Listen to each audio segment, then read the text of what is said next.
easily by this process of Chaitanya Mahaprabhu. He described Lord Chaitanya and Lord Nityananda as the originators of the Hare Krishna movement. And the purpose of their movement, he said, was to alleviate the suffering of all the sinful people by giving them the Hare Krishna mantra. But for such a claim, Prabhupada said there must be evidence. You are a lawyer, he nodded congenially to his guest. So you want witness and evidence. Was it corrected? You don't blame me, agreed Mr. Jetmalani. No, it is not blaming, said Srila Prabhupada. It is a fact. Without evidence, without proof, how can a law be established? Prabhupada cited his evidence in a song by Narottam Das Thakur, which told of two great sinners, Jagai and Madai, who had been saved by the Hare Krishna movement. That was 500 years ago, Prabhupada said. But today, one could see practically in the Hare Krishna movement how drunkards and illicit sex hunters had become saintly. Krishna consciousness is so nice, he said. Everyone can be elevated. So what is this Harijan? We can uplift them. Mr. Jetmalani asked why there was no emphasis in the Bhagavad Gita on public and social service. There is no need, said Prabhupada. This is animal conception of life. The dogs also combine together and make a sound, ba, ba, ba, ba. A human being can do like that, but then what is the difference between animals and human beings? But I don't know that animals, on the contrary, serve each other, said Mr. Jetmalani. It is men who do. What is the use of serving, Prabhupada asked. What you can do, what service you have done. You cannot do anything beyond the laws of nature. Now Indira is in difficulty. What can you do? And one day everything is finished. The law of nature is so strict, you cannot do anything. You are falsely proud that you want to help, but it is not possible. Prakrite kriyamanani. You can only do this service of understanding you are not this body, but you are spirit soul. Your business is this. This is Dharma. Mr. Jetmalani protested, and nevertheless, there was so much physical suffering around. Prabhupada agreed that it was good to be sympathetic. One had to actually do something to rectify the suffering. So you must know, first of all, how suffering can be stopped, said Prabhupada. Then you do this, the needful. Otherwise, what is the use?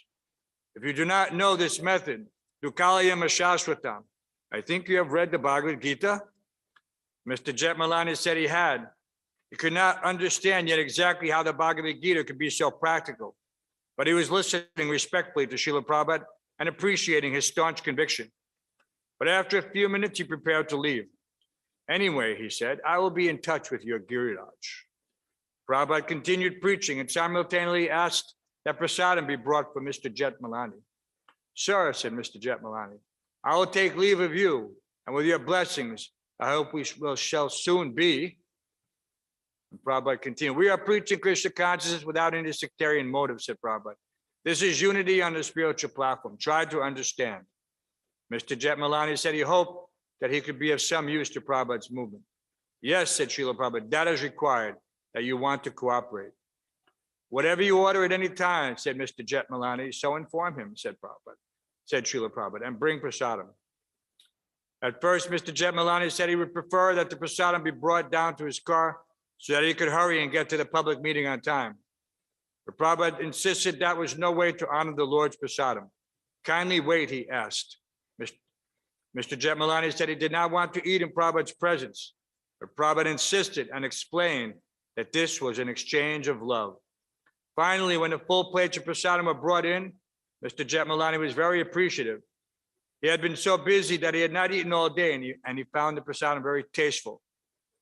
This is the real human service, said Prabhupada, watching with pleasure as his guests began to eat, to give them knowledge.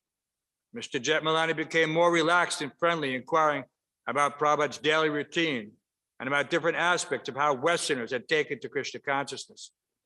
Giriraj mentioned that earlier Mr. Jetmalani had been questioning whether Krishna had an actual existence or whether he was imaginary. Why imaginary, said Srila Prabhupada. He's in the history, Mahabharata. Prabhupada continued to give historical evidence of Krishna from the Shastras. And Mr. Jetmalani listened submissively while continuing to eat. In due course, sweets were brought.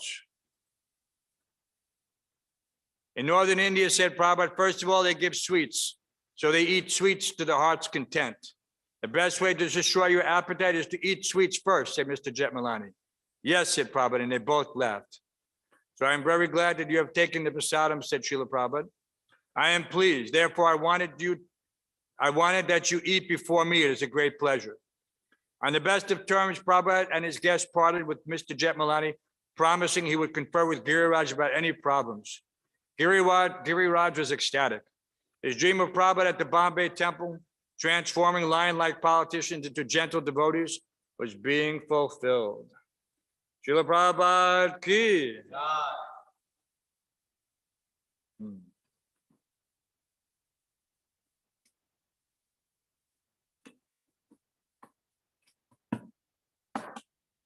Om Namo Bhagavate Vasudevaya. Om Namo Bhagavate Vasudevaya.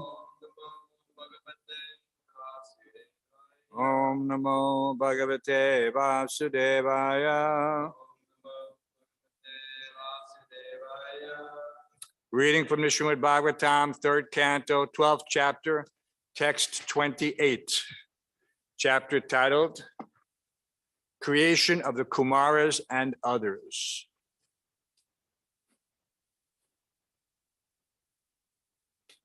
And Braj is right on time.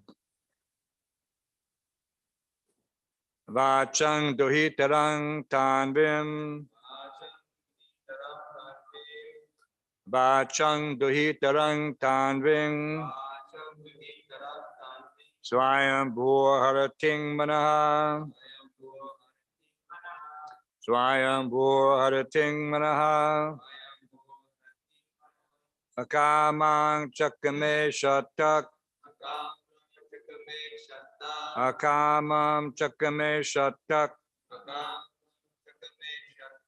Sakama iti nakshutam. Sakama iti nakshutam. Please chant. Vachang duhitarang tanvim. Svayambhurharating mana. Akamang chakame shatak. Sakama iti nakshutam.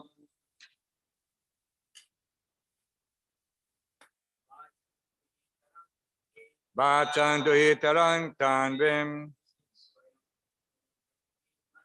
Svayambhurharating manaha.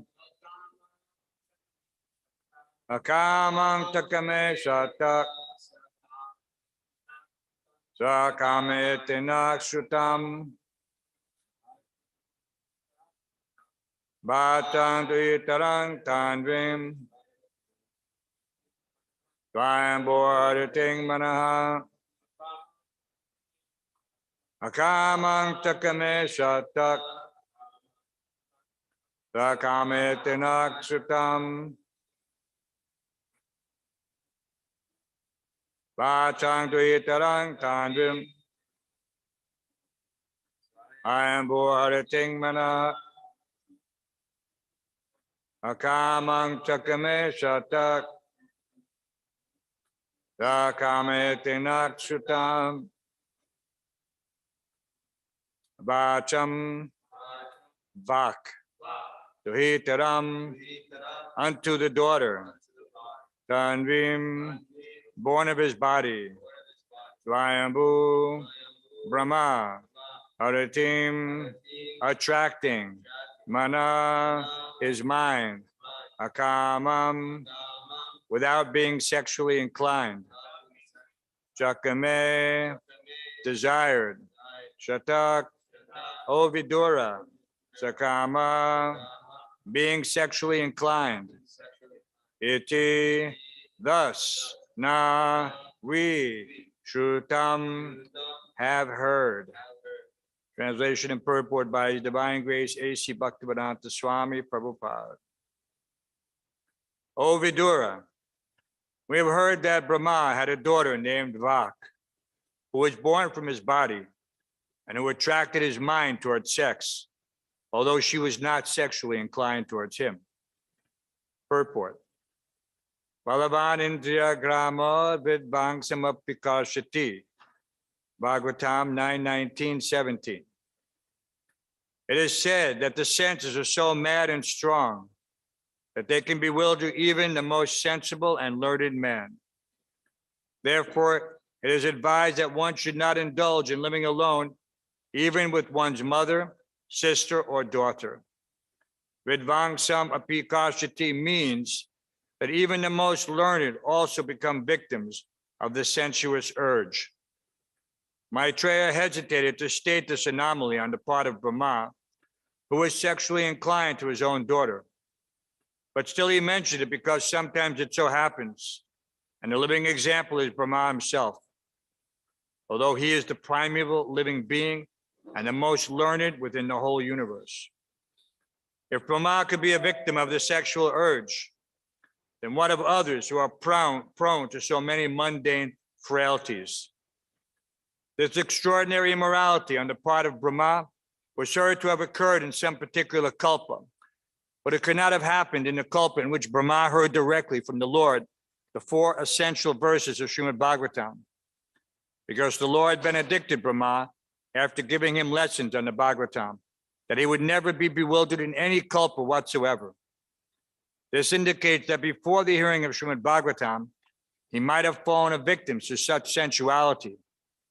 But after hearing Srimad Bhagavatam directly from the Lord, there was no possibility of such failures.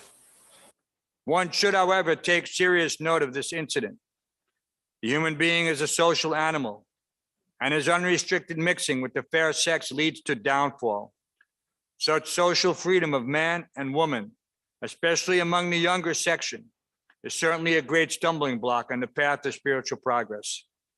Material bondage is due only to sexual bondage, and therefore unrestricted association of man and woman is surely a great impediment. Maitreya cited this example on the part of Brahma just to bring to our notice this great danger. Om Jnana Timirandasya Gananjana Shalakaya Chakshuram Litam Yena Tasmai Shri Gurave Namaha Mukam Karoti Vachalam Pangum Tarekadam Yat Kripatam Baham Bande Shri Gurum Dinataranam. Shri Gurum Dinataranam. Interesting, Prabhupada distinguishes between Lord Brahma's various incarnations. And we know from previous texts that Lord Brahma is not the same personality. He doesn't have an eternal existence. At the end of Brahma's 311 trillion years, another Brahma comes. But it's not the same entity, and it is a living entity. The inconceivable fact is that, and we can find out, of course, Arjuna is not here, that says that the first birth taken by every living entity, when he falls from wherever, we won't get into that, is that he takes birth as Lord Brahma. So who can imagine? It's not that you fall into the material world from wherever and become Indra Gopa. Indra Gopa is the smallest living entity, compared to a germ. And all these technicalities, but still there's some interesting aspect to that. Because when Lord Brahma finishes his term of as the secondary creator, he obviously has the opportunity to go back home, back to Godhead directly from that position. Just like the sages are elevated up to the heavenly planet and even occasionally up to Brahmaloka, they don't have, at the time of devastation, a need to return back into the creation once the dissolution, once the next cycle begins. They can go back home, back to Godhead. It's entirely up to them. What was that? Another technicality. The demigods, when they take birth in the heavenly planets, they get a garland. It's like you're welcoming Okay, now you've made it to the heavenly planets. Here's your garland. And that garland is essentially an hourglass. Does everyone know what an hourglass is? The sand pouring through grain by grain for a fixed time. It's usually associated with the lifespan of the human being. Sometimes it's seen with the mock-up of death in the long robes with his, what is that called? The scythe? Sickle. They call him the grim reaper. It's like the farmer takes that scythe or sickle in the field and he cuts down the grains. Very sharp blade. So the grim reaper comes and he harvests all the souls in the material world. This is an analogy as death. But this garland that the demigods get, because the demigods live for 10,000 years, fixed. It's not like us, we get sick, we have a potential to live 100 years. Most people live less than 100 years. The demigods live 10,000 years. In year 9,999, what happens? You know what happens? The garland begins to wither. That means they have 1 year left to get serious. Okay? Krishna is so kind. They have 1 year to stop their enjoyment, because what are you in the heavenly planets for? You're there to enjoy. So they have 1 year to completely wind up all their so-called sense of material enjoyment and remember who they are in relationship to the Supreme Lord as eternal servants, and become fixed. Because it is the same process. It doesn't matter if you're on this planet or that planet, heavenly planet, lower planet. Yam yam bapi smran bhavam tijatante kalevram. Whatever you're thinking at the time of death, to that nature you will attain without fail. And goes for the demigods too. It's not automatic. So we don't have the benefit of this garland to remind us that this is the last year of our life. You know, Kavi Chandra Maharaj made that point yesterday, that, you know, when we were young, we were saying that, you know, we always say that death can come at any moment. But when you're 20, 30 years old, you just say it. You don't really consider it in the same sense as when you're 70 years old or more. Or like our dear friend who departed yesterday. You know, he was, for so long you have so much association, all of a sudden that soul is not here, and now he's going back home, back to Godhead. Because he was surrounded by devotees, hearing Krishna Katha, hearing, you know, the Prabhupada Kirtan softly in the background. So his journey is assured. But if not for the benefit of the association of devotees, there's no guarantee as to what the destination will be.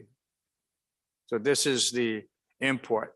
Of course, here talking about, you know, Lord Brahma's foibles. Foibles means shortcomings, you know, his weaknesses. You know, but then this is not obviously the same Brahma as it's described in the purport.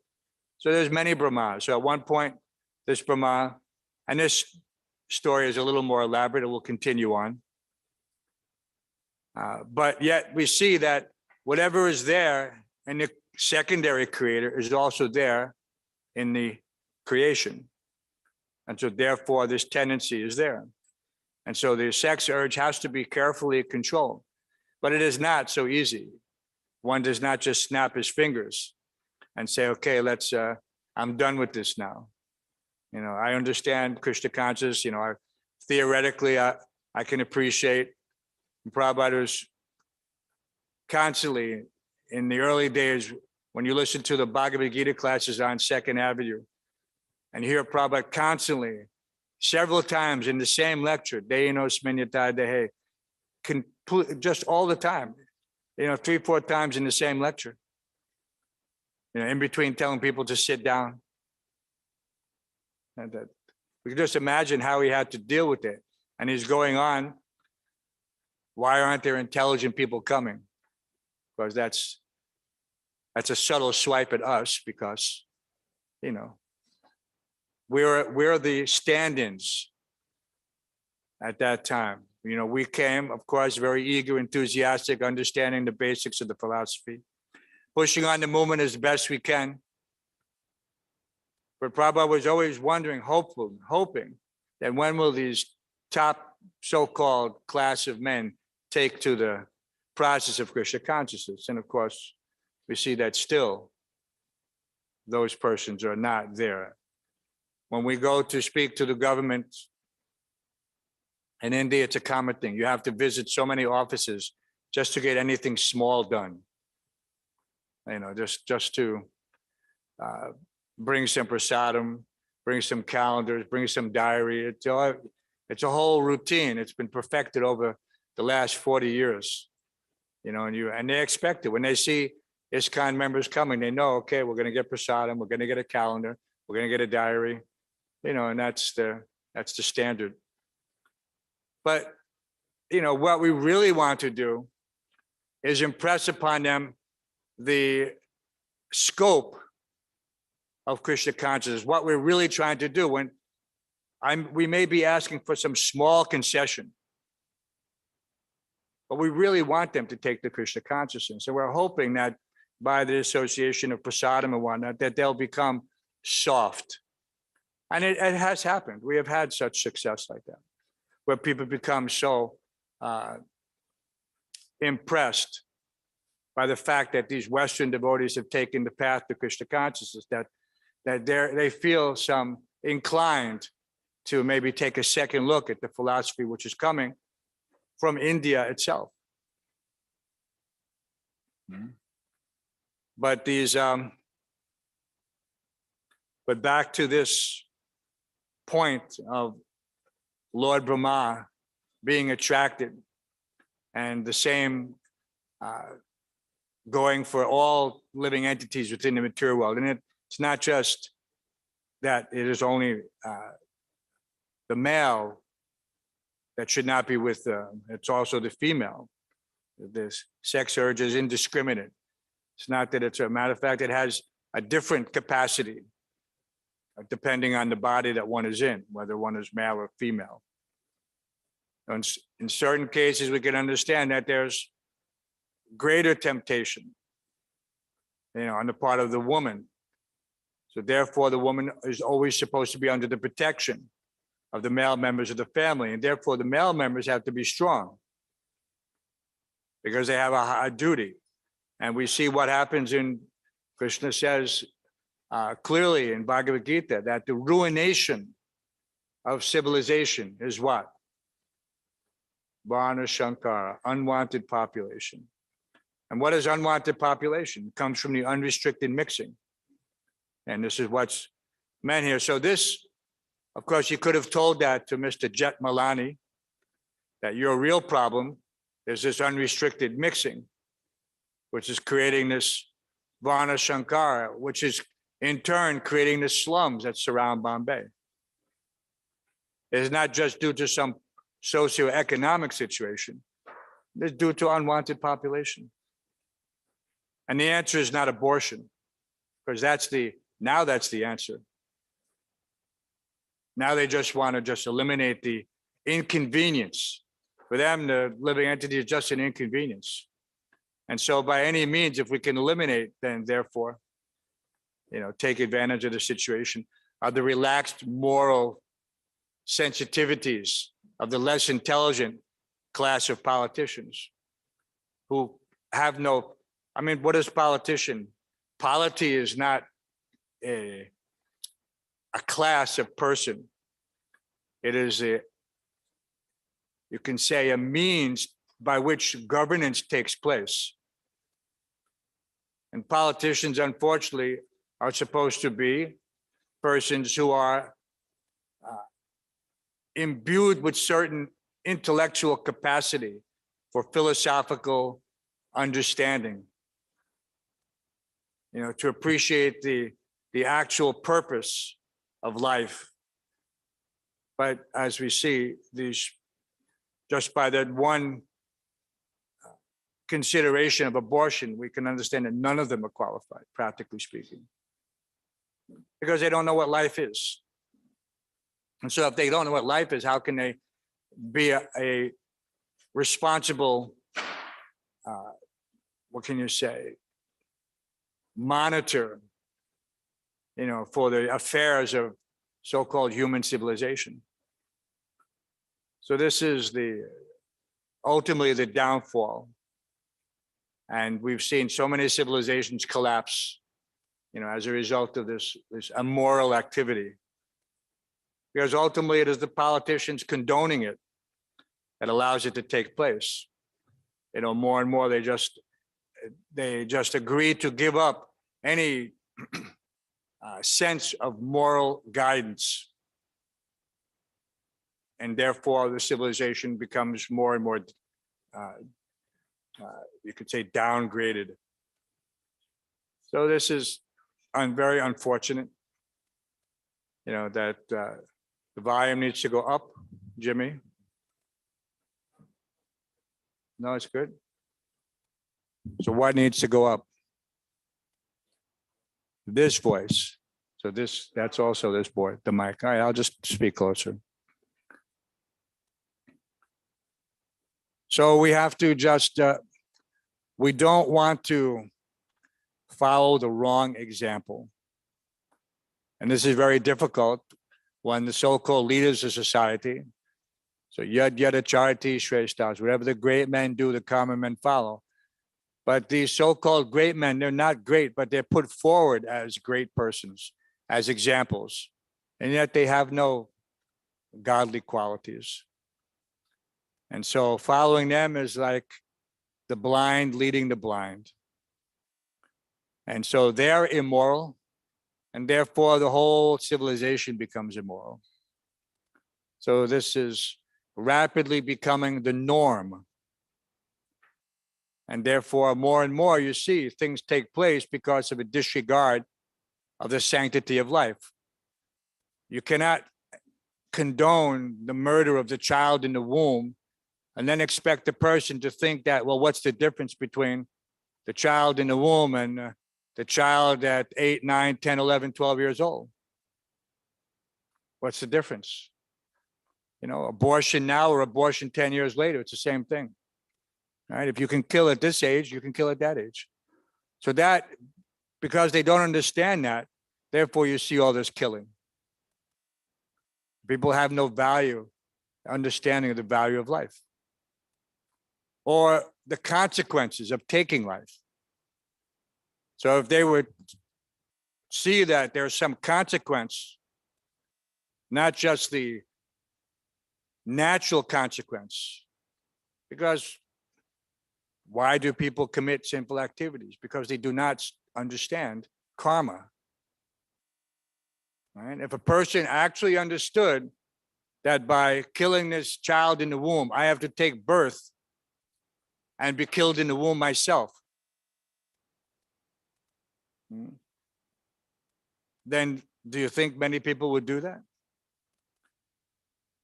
They say the death penalty has no value because it doesn't seem to deter certain acts, but that's because they don't use it. If they would use the death penalty, everyone would benefit. The person who committed the sinful activity would have his slate wiped clean for that sin, which is a heinous sin. If you kill someone, you have, even in the Bible, it says an eye for an eye, a tooth for a tooth. People don't understand. They take that analogy as being simplistic. But the fact is, that's the law of karma in a nutshell. What goes around comes around. But they don't want to understand these things. They just want to minimize it by saying it's like Mr. Jet Milani, that it's some mythology. So therefore, we hear things in the Association of Devotees because, why? Because those persons have studied the truth carefully. And they have realized it. And so therefore, that knowledge is coming from a source that is unadulterated.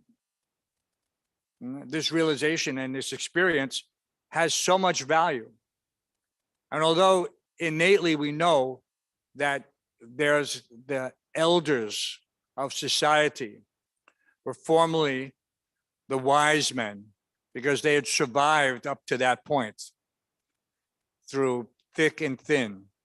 And so therefore they could instruct in the ways of whatever living, regardless of whether it was the native population or, anyone who was a survivor.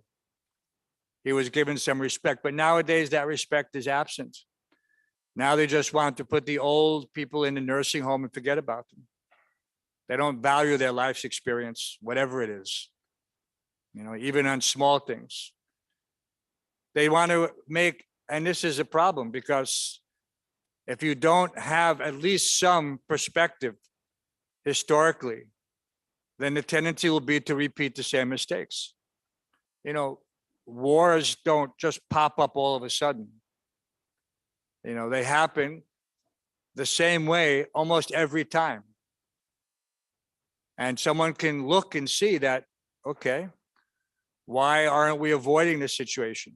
It's like if there's an obstacle in the road, you steer your car around it. You don't drive over it. So that's the benefit of, hindsight being 2020. We've seen all these things. We've seen what happens to a person who commits sinful activity. Right? So everyone knows what happens, at least superficially. But because the government doesn't enforce any of the law, therefore we think, no, we can do this with impunity. And so therefore crime becomes rampant. There's no punishment. And so then they use that, it carries over into all aspects of their mind and intelligence. And they don't understand, if nothing can happen to me in this life, then why should something happen to me in the next life? So it works like this on many different levels, because the examples are not there. And so Lord Brahma, so Prabhupada gives, Maitreya cited this example on the part of Brahma just to bring to our notice this great danger. And this is just one danger.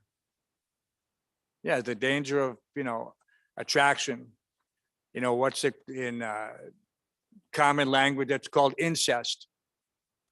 And incest is considered a sin, but people don't appreciate the terminology. It has no meaning to them. If you tell somebody, hey, that's a sin, they look at you and they laugh.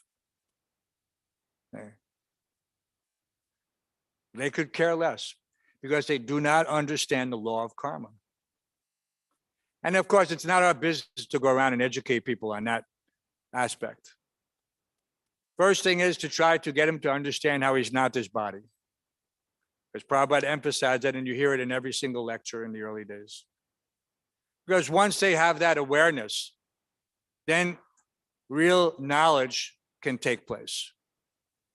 It will start to replace all the mundane knowledge. The mind becomes open, no longer closed, because no longer identifying with this material body, material situation, material circumstances. That's the first stage of liberation, to know that he's not this body, but pure spirit. So everything begins there. We have to concentrate. I was considering how advantageous it is, to be in a situation, whether it's in, we're reading in Nectar of Instruction, how to live on the banks of Radhakund is the highest situation one can possibly achieve within this material world. And at the same time, we see that you can compare the benefits of living in Radhakund. What is the benefits of their being there in Radhakund?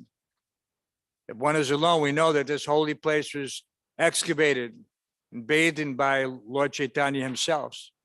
So therefore, the constant remembrance of the pastimes of the divine couple is infused in that atmosphere. But Srila Prabhupada left that atmosphere to come to the West. And he gave us the example that wherever you go, you can have Vrindavan with you. He also said, wherever you go, your mind goes with you. So the mind has to be your best friend in this regard. And one has to always be thinking, because it's not possible necessarily that one can be on the bank of the sacred Radhakund. And that's another example. Prabhupada came to preach. Chant Hare Krishna and fight. He didn't say chant Hare Krishna and go on the bank of the Radhakund. He said chant Hare Krishna and fight. So this is our duty as disciples. It may not be the duty for all. Someone could say, well, I'm not Srila Prabhupada's disciple, and therefore I don't feel the same compelling mood to take up this strict path, of surrendering everything. Sarvadhamma pratyajya mamekam sharanam vraja. And occasionally we'll hear this also, especially when someone feels that this surrendering process is too much. They want to put everything on pause. They had a glimpse of spiritual reality. This is the mercy of the Supreme Lord, that he will give you that initial insight through this revelation that I am a spirit soul, I am part and parcel of the Supreme Lord, and that I am for now and evermore an eternal, servant. But if one decides not to act on that realization, then gradually he will just wither. What is that description in the Bhagavad Gita? Like a riven cloud. Like a riven cloud. When a cloud becomes riven, it means it becomes dispersed. All the rain has been, whatever you want to call it, how is it, discharged. And then at that point, the cloud becomes, just dissipates. Because we see that when the clouds are full, they have a certain color and they couldn't be identified. And what is the color of Krishna? Like a new rain cloud. But then as soon as all the rain is discharged, then the rain cloud becomes again white and then disappears. So when we become initially engaged with Krishna's service, we get some benediction, grace, but one has to then exercise his intelligence in order to maintain that the openness, the access to the spiritual knowledge, by taking examples like this and trying to understand how to apply them in our own lives. Not just some abstract. This happened to Lord Brahma, billions or trillions of years ago. No, but this is the root of psychology. People are studying every day this in college still, even though it's practically a useless subject. But people are still studying every single day, and it has its purpose if you're trying to analyze another from a material perspective. But the bottom line, Prabhupada said, is everyone in the material world is more or less crazy. Right? We have that in the back of the old reservoir of pleasure. You have who is Krishna, and then in the last was who is crazy. So who is crazy means those who don't know Krishna, ultimately. They don't know who is God. We can say that in that generic term. They don't know who is God. Because so everything else from that point is, you could say, unfortunate. Because without appreciating that Sambandha, Srila Bhaktisiddhanta, for purposes that are clear if one studies carefully the teachings as he presented them, he emphasized these three things: Sambandha, Abhideya, and Prayojan. And one has to understand who he is in relationship to Krishna. He needs to act in that relationship. And then ultimately he will benefit from acting in that relationship and attain the highest goal. So these things have to be carefully, thoughtfully considered in one's daily activities. Not that, okay, I know all this. I've read this before. I've heard this before. You know, it takes constant effort. What is that? By constantly worshiping, Krishna says. Constantly worshiping. It is not that just on Mondays, Wednesdays, and Fridays that I do some service on the altar or, you know, with the Harinam. No. Constantly devoted and worshiping with love, I give the intelligence by which they can come to me. You know, so one should always be thinking how I can be engaged. Not that I have to wait for the temple commander to engage me, or I have to hide from the temple commander so he doesn't engage me. Think I'm getting some benefit by getting some extra time to read or sleep. No. Ultimately, you're just cheating yourself. You know, but this is, of course, this is the remnants of our material nature, thinking that I'm taking advantage of the situation. There's some prestige in that, getting one over on the system. You know, so we have to be careful of that mentality, that it should not develop. And Prabhupada, in a lecture in Mayapur, he made it very clear. He was saying that the temple should not become a place for lazy and crazy fellows. It is not a hotel for sense gratification, eating and sleeping. So one has to be very careful. He said that will destroy the society. And then he cautioned, and he said, all you GBCs take care that this should not happen. And because he could understand that that would just, everything would go to ruin very quickly. So therefore, that's why there's some emphasis on engagement. Not that one would just trying to make up some service in order to prevent this. Yeah, I mean, it's there. The idle mind is a devil's workshop. We see that. So everyone should be engaged in some aspect of Krishna service. And if even when he's sleeping, he should be sleeping for an appointed time. You know, not more, not less.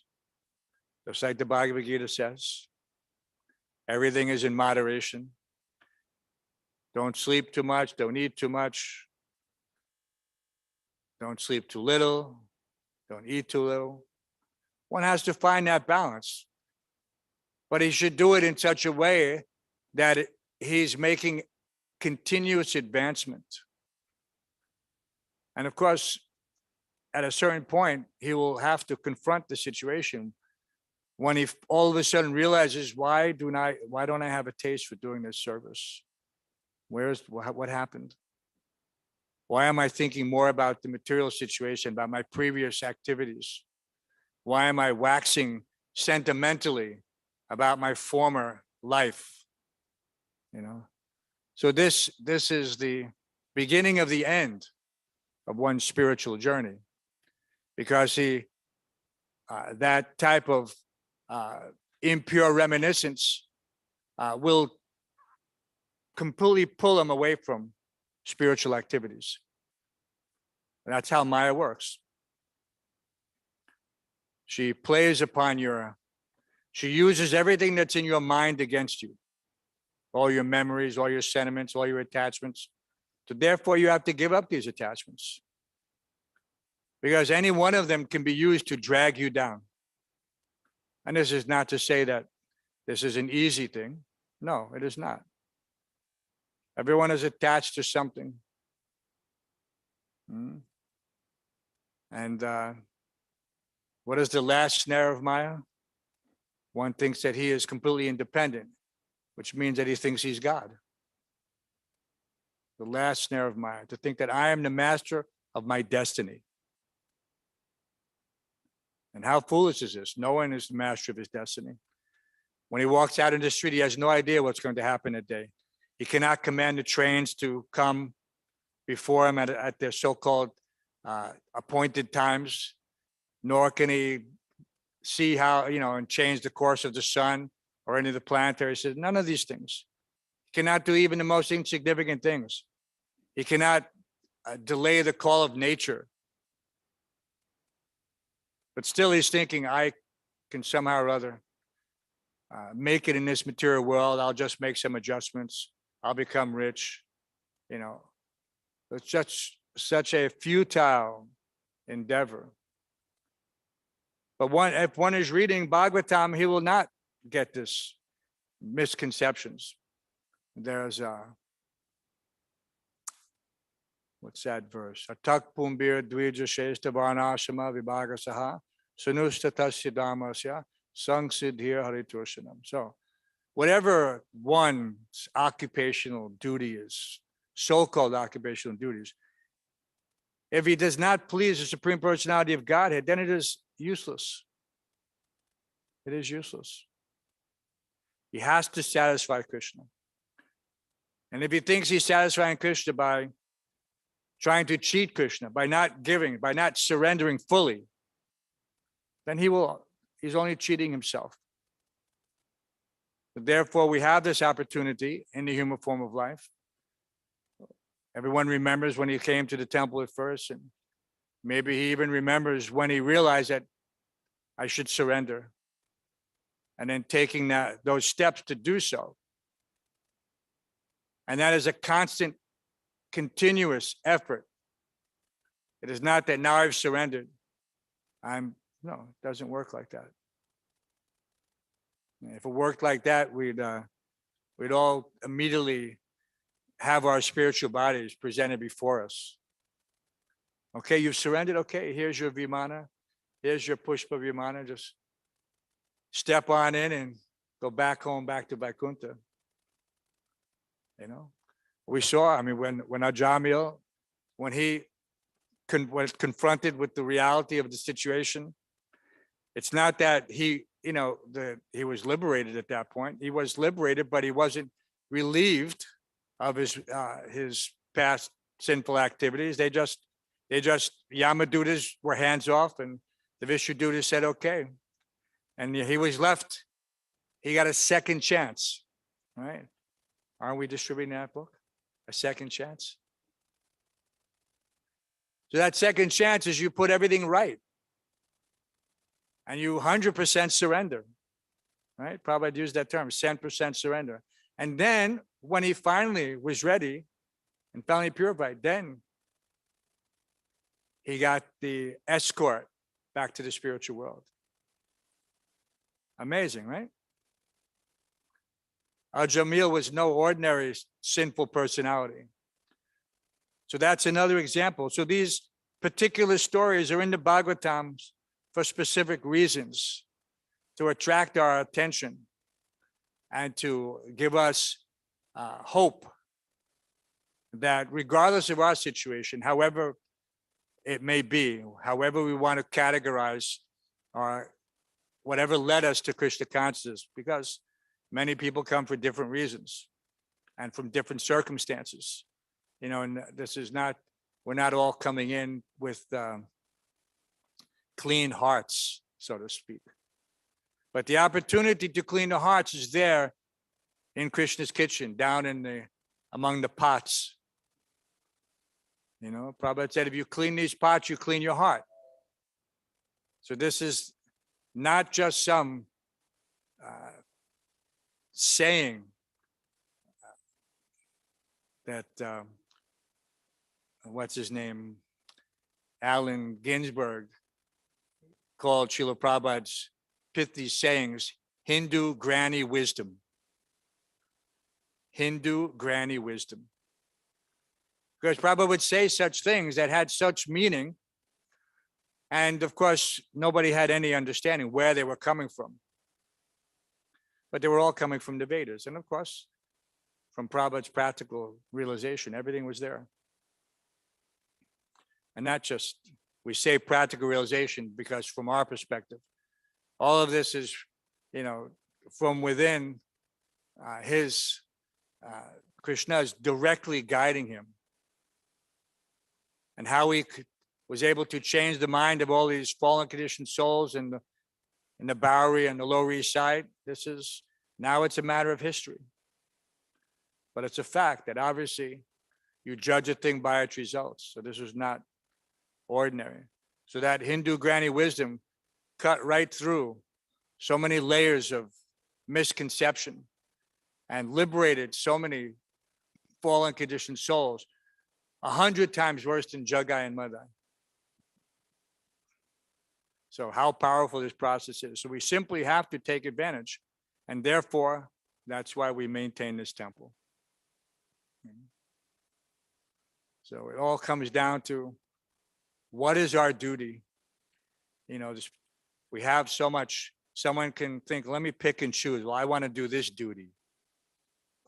And that may be, satisfying to some. But the essence is that when the spiritual master, who is the commander-in-chief, Senapati Bhakt, has given so many instructions with regards to building and constructing temples, printing and distributing books, then we have to take this aspect seriously and not just think that these are some side aspects that could be discarded if necessary according to time and circumstance. No. Otherwise, nothing will happen. If it wasn't for these temples, this movement would not have spread. So it's easy to see if one has the eyes to appreciate Prabhupada's genius in this regard. It wasn't simply just for building buildings and making comfortable places to live, but it was for fostering the seed of devotion in the hearts of these persons who would come in and take prasadam and have their lives changed. Such a great benediction to human society. So we have to continue to work hard to please Prabhupada and please the acharyas, not for our own accommodation, our own comforts. This is far from a comfortable situation, as Maharaj can attest. This is nothing. We just accept it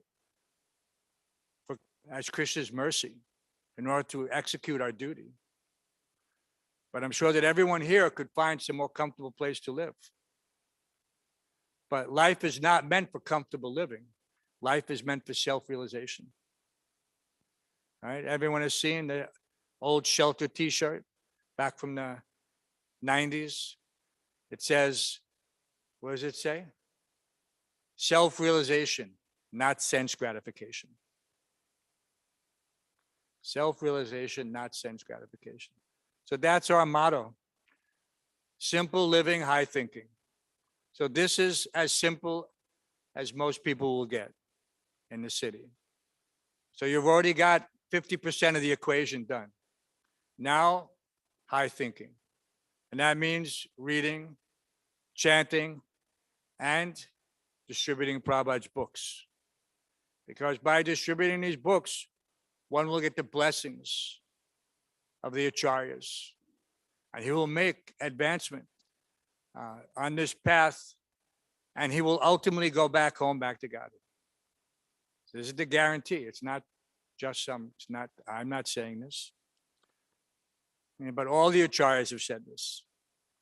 So it's clear that this is not just some promise in order to attract a person to surrender and give all their material possessions. No. This was not the idea. But it is a genuine, tangible result of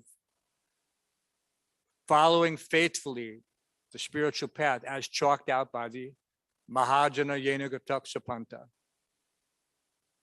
So we have another great opportunity today. We open the doors to the public. We should take full advantage of it so that they can take full advantage of it. It means that we should present everything to them so that they're impressed from the minute they walk in the temple, it should smell like Vaikuntha. They should smell the incense offered to the deities, just like Ambarish Maharaj. All of his senses were attracted. He engaged all of his senses.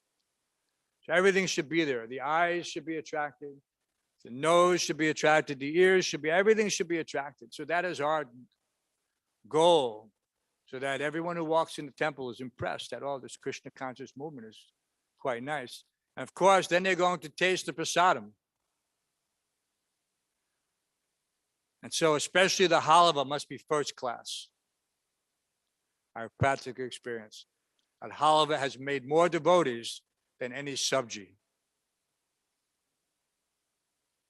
There are a couple of sabjis that were famous back in the days.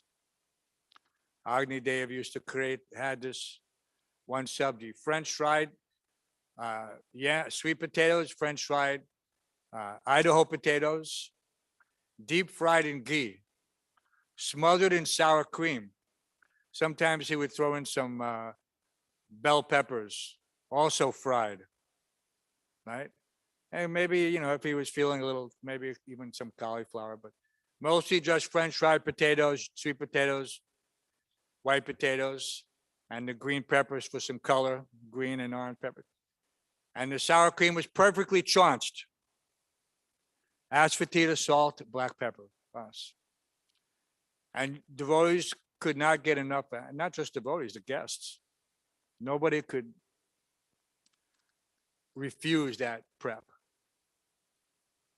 So it's there in the old cookbook, but unfortunately people are shy of using milk products. But that was a real devotee maker, that and halava. Pretty amazing. So let's be ready for the guests when they come. Let's try to have everything as clean as possible. Let's make sure that they have a good experience, and let's make sure that they get good devotee association. Everyone should be sitting with a guest. Nobody should be sitting at a table filled with devotees just shooting the breeze. That is not we have all week to associate with each other. On Sunday, we're here to associate with the guests. Any questions or comments or contributions? Speak loudly, young man, so that everybody can hear you. Don't worry about the microphone, just speak loud. All right, so get the microphone. You mean you want to be heard online, right?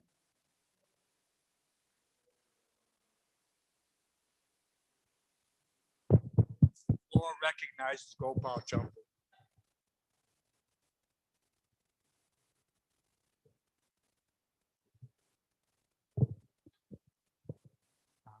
So I was thinking, Prabhu, about this point of service. Now, we understand also reading is being a service. So how can we understand or how much importance should we put on it, and also make that, let's say, a part of the program where devotees, I know you nicely read to the devotees every morning. I know in different temples also they have times of the day where the devotees are reading together. So maybe you can speak a little more about how important it is to read Prabhupada's books to have a strong determination. Well, I'm sure that Prabhupada, with his transcendental vision, he established the transcendental sandwich for a reason.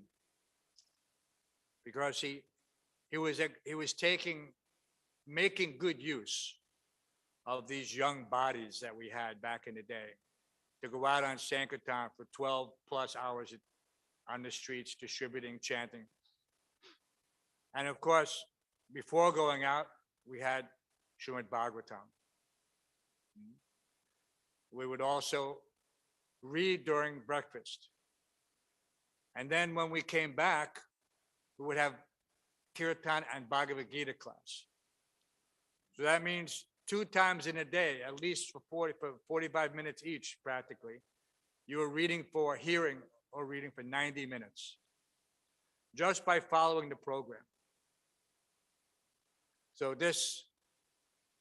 And this was Prabhupada said that was all that was really needed, technically.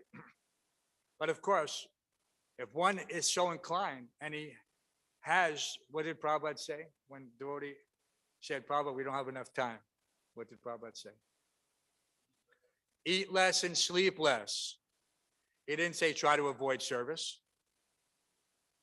He said eat less and sleep less. And what happens? It's not that you eat less and sleep less.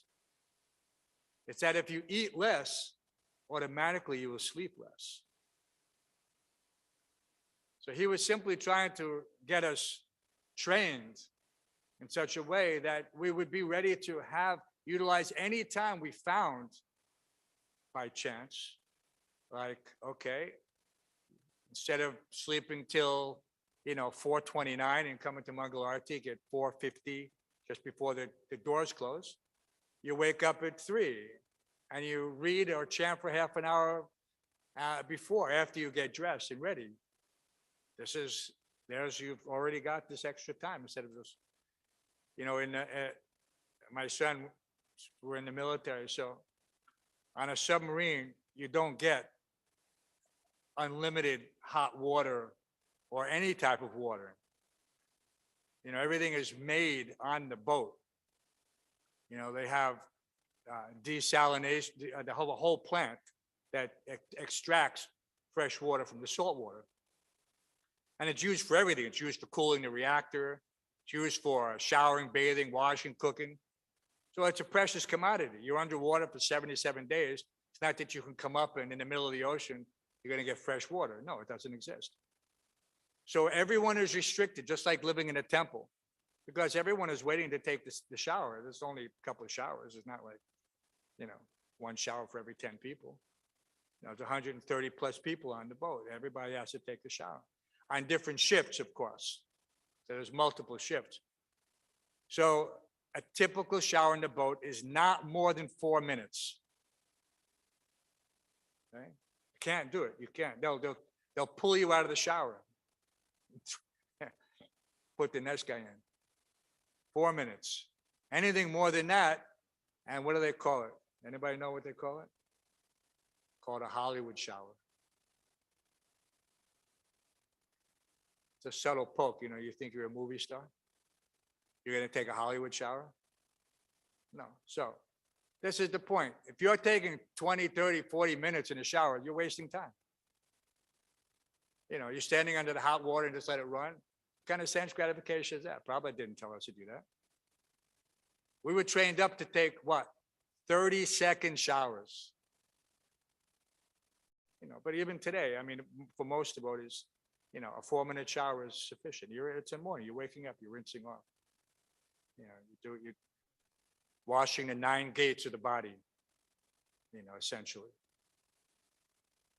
So this is, but some people just carry their habits with them. And in the material world, there was this one devotee on McDougal Street. I won't name names. He would literally be in the shower, in the bathroom for 2+ hours. 2+ hours. Everyone would be freaking out trying to get in the bathroom. This guy's in it for 2 hours.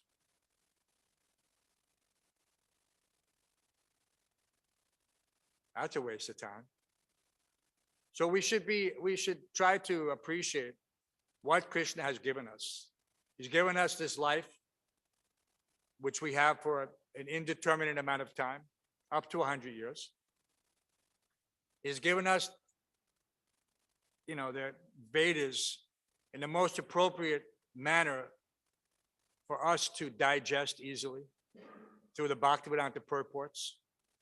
I don't even have to try to consider what the sometimes indecipherable Sanskrit is and what it means. Prabhupada, the Bhaktivedanta purports are there to clear it up. You're reading this and understanding this in the shortest possible time. And we see how devotees, the movement's 50 years old, but we have, if one cares to look, quite a few advanced devotees.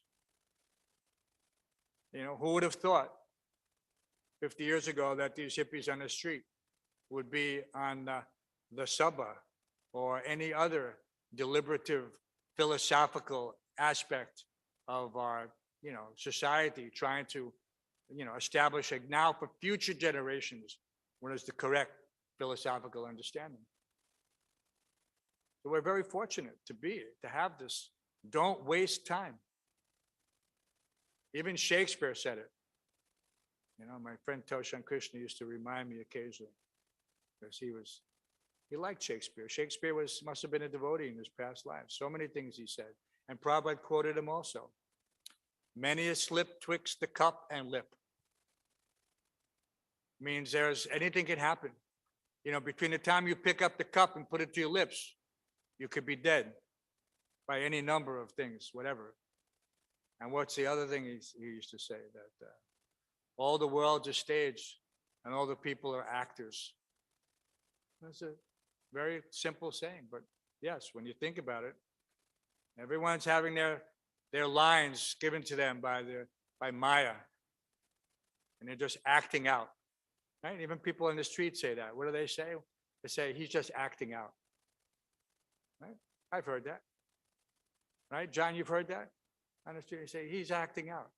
What is he acting out? Everybody's acting out. They just don't know it. But people observe it in certain circumstances. But they should extrapolate that and understand what that really means, is that we're all acting out. So this, we have to take advantage of the benefits, the association of devotees, the association of the Supreme Personality of Godhead. There is no greater facility. But you have to value it. Otherwise, if you don't use it, you will lose it. That just happens all the time. Plus, you take it for granted. Once you take it for granted, Krishna just takes it away. Takes it away. Takes away your taste, everything. And then you think, why am I here? Why am I here?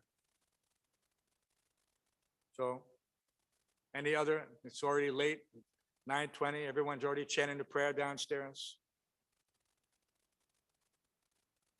Srimad Bhagavatam ki, Srila Prabhupada ki.